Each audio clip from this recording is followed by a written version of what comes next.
This video was brought to you by Gamersgate.com. Download games anytime, anywhere. Skip it up and that up. I'm so glad I sat on this story for a day because my opinion has changed on it entirely. Because I had time to sit down and think about the Nintendo 2DS. Now, for all of those who didn't hear, Nintendo is releasing an entry-level 3DS that doesn't have 3D.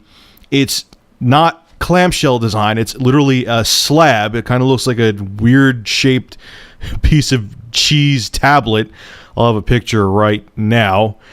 And it's going to come in two colors, blue and red. It's coming out on October 12th, and it's going to be $129.95 US.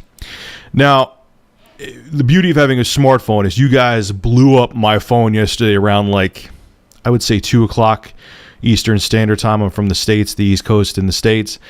And I was, at first I thought it was people were trolling me. I'm like, what the hell is this thing? It looks like a weird tablet from Nintendo. But, you know, I was busy I didn't stop until like 9 o'clock or 10 o'clock at night, and I didn't have time to do the stories. And I was going to work late last night, but I'm finally on sleeping nights, so I don't want to screw that up. So I was like, all right, I'll wait until the morning. So I had a lot of time to think about it. And honestly, I think this is a good idea. I think it's brilliant because here's multiple reasons why I think that the Nintendo 2DS is a brilliant idea. One, let's talk about 3D. I don't give a shit about it. I know a lot of people that don't give a shit about it. No one cares about a lot of the whole 3D fad is dead. It peaked in 2011 and it basically died in 2011. I mean, they had the Evo 3D phone, which I had up until recently, until they got the S3, the Samsung Galaxy. Sony was pushing 3D like crazy. It was just they were trying like, oh, now you could do it with just glasses. No one cared about 3D in the 80s and 90s. No one really cares about it now. You know, it's cool once in a while when you go see a movie. So Nintendo realized that and said, hey, no one gives a shit about the 3D. They just want to play the 3DS games. Let's get rid of the 3D. And on top of it, too, parents, when they have younger kids, they don't want to hurt their eyes. It solves that problem. So for the adults who don't care about the 3D, it's gone. For the parents who are concerned about buying a 3DS for their kids because the 3D may hurt their eyes, you buy them a 2DS. They can't even utilize the 3D. Now the shape of it. All the people who rushed to put out a video about this, you know, and there's some people who just genuinely didn't like the design. And at first I was one of them too. I'm like, all right, I like the price. Price is cheap. I like the fact they got rid of the 3D, but what the hell is with the shape? And then I thought to my 11-year-old brother, okay, he takes care of his stuff too. My dad raised him well. But he had multiple DS systems. He's not as big into the DS now because he's older. He's more into the 360 and Minecraft, but he used to play the hell out of his DS. And what happened was, from the constant opening and closing of the screen, even though he took care of it, he's still a kid. Sometimes he would rush it open because he was excited and wouldn't be too gentle with it. The hinges on the screen would start to fail, and the screen would get floppy, or even if it still clicked into place, it would still jiggle a little bit, and it got annoying. That's why they did the design they did, this like slab of cake design, this weird looking tablet design, because Nintendo knows this. Yes, I understand it's not going to be as portable, you can't put it in your pocket and all that, but they realized that, especially because they're trying to market this mostly towards very young kids, if they went to that design, the clamshell, that you'd have a bunch of angry people because within 6 months, at best, that screen would break and wear out. I know this firsthand because I have an 11-year-old brother. Even his friends, too. I used to see their DS, my little cousins, the screens would be flopping on them. It's not that they're built poor, but when you have that clamshell design, that's kind of an inherent flaw with it. Eventually, even laptops. Think about, believe me, you guys know I take care of my stuff. Laptops, when they get older, those screens start to, the hinge on the screen starts to not be as stable, so you got to like prop something behind it.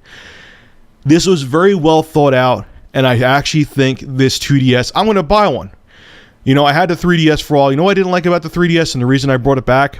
The sound on the speakers, the XL I had, was very quiet. Okay? But this, I think, but besides that, I'm going to buy this. It's cheap. I want to play that Zelda game that's coming out that's a tribute to Link to the Past. I can't think of it right now. But this was a very smart move. And to be honest with you, I thought this would have been the logical step from the 3DS, not making the 3DS XL. I still stand behind my video 110% where I said that the 3DS XL was a disaster. Here's why. Now, everyone gets on to me, Rich, the original DS didn't have a second analog stick. Here's the story with what happened with that. The developers went to Nintendo and said, look, we want to make these games that need a second analog stick. Can you make some kind of peripheral or something for it? Because we're limited to what we can do. Nintendo did make a remedy, and that was the Circle Pad Pro. So when they came out with the 3DS, I'm thinking, okay, you have the DS, you have the solution for the second Circle Pad for the small DS, so if a game requires it, people could just spend the $20 on it. Now you're going to make the 3DS XL with the second analog stick, so everyone's happy. The original 3DS will have that little extra piece of plastic you got to add on, and the second 3DS XL has the second Circle Pad. It didn't. I still think that's a colossal failure. But whatever, that's spilled milk now. I see funny people complaining in the comments under news articles on the 2DS. Oh, why did they put the second Circle Pad on there? It's too late now, man. The 3DS has been out for a couple years. It's milk that's been spilt for so long that it's curdling and rotting. Like, it's too late to. If they added a second Circle Pad on the 2DS, then that would be a stupid move. But at the time when the 3DS XL came out, it would have been a smarter idea. But I don't, people were complaining about the fact that it didn't have that.